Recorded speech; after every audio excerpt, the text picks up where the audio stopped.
ಈ ಥರ ಕಡಲೆ ಬೀಜ ಹುರ್ಕೊಬೇಕು. ಒಂದು ಬಾಣಲಿ ಇಕ್ಬಿಟ್ಟು ಹುರ್ಕೊಬೇಕು. ಹುರಿದಾದ್ಮೇಲೆ ಸಿಪ್ಪೆ ತೆಗಿ.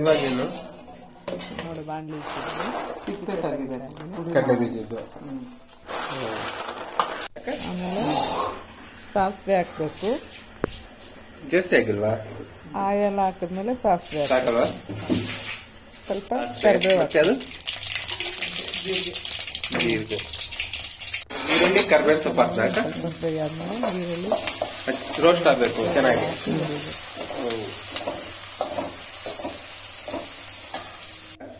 ಖಾರ ಇದೆ ಒಂದು 5 ಒಂದು 5 ಹಾಕಿದೆ.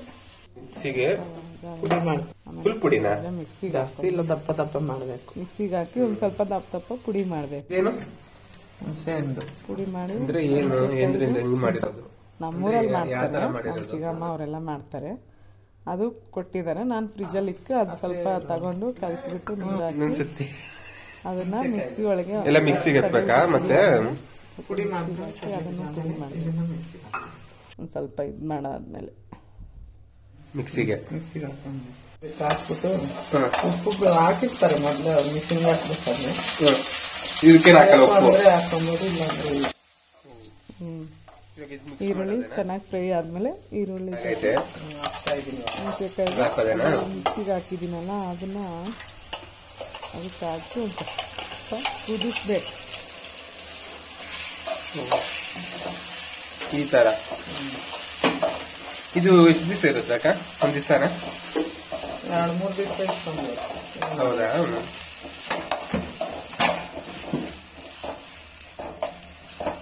ಈ ತರ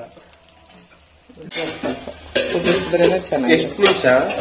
ಒಂದು 5 ನಿಮಿಷ 2 ನಿಮಿಷ ನೋಡಿ ಹುಣಸೆಹಣ್ಣು ಗೊಜ್ಜಿದು ಬಿಸಿ ಅನ್ನಕ್ಕೆ ಸೂಪರ್ ಆಗಿರತ್ತ.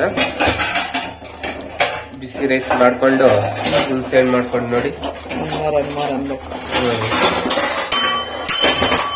ಬಿಸಿ ಅನ್ನಕ್ಕೆ ತಿಂತಾ ಇದ್ರೆ ಒನ್ಮೋರ್ ಅನ್ಬೇಕು.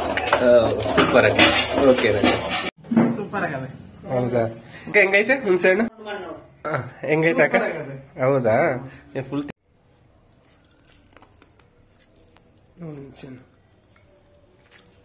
ಸಕಾಲಾಗೈತೆ. ಹುಣಸೆಹಣ್ಣು ರೈಸು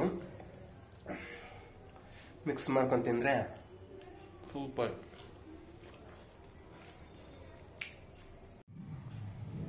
ನೋಡು ಹುಣಸೆಹಣ್ಣು ರೈಸು ಹೆಂಗೈತೆ.